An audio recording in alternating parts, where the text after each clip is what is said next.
By order of the Overseer Council, this file is subject to Level 4 classification. Level 4 clearance is required. Item number: SCP-008. Object Class: Euclid. Special Containment Procedures: SCP-008 samples have been deemed Class V extreme biological hazards, and all related protocols apply. Incineration and irradiation measures will be deployed in the event of political or military action which may result in the facility being dismantled, a power failure, or zero communications from operatives or outside channels during any given 8-hour period. The quarantine period for operatives leaving the facility is 4 months.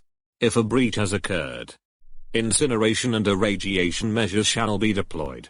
It should be the policy of all G2 sites to not prepare an evacuation procedure. Description: SCP-008 is a complex prion, samples of which are stored in each of the known G2 sites.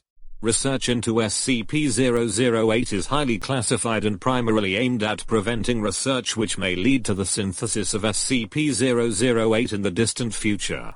Traits of the SCP-008 prion include 100% infectiousness, 100% lethality, transmission through exposed mucous membranes and all bodily fluids, not airborne or waterborne. Symptoms of infection with SCP-008 manifest no more than 3 hours after exposure, and include flu-like symptoms with high fever, plus severe dementia in later stages. Coma onset approximately 20 hours after first symptoms appear and 12 hours after noticeable dementia. Coma onset will be considered onset of death. Period of sporadic cellular necrosis occurs which comes to resemble gangrene. Surviving tissue assumes its original function and is highly resilient.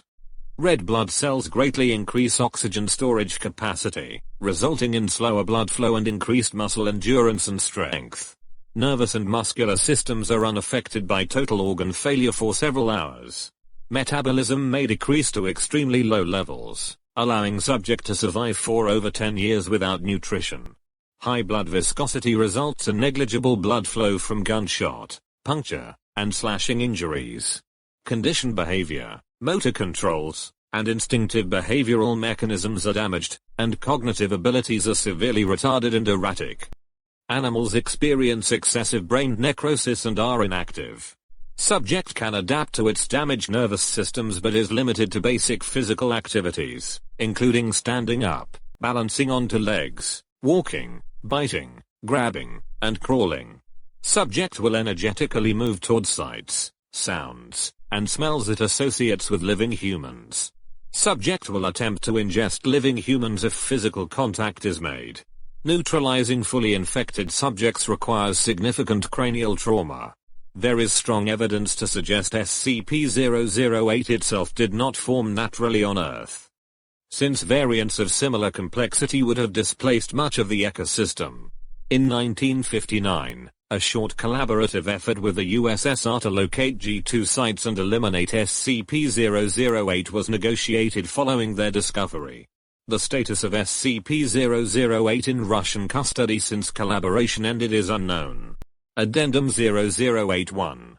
SCP-500 has been found to be able to completely cure SCP-008 even in the advanced stages of the disease.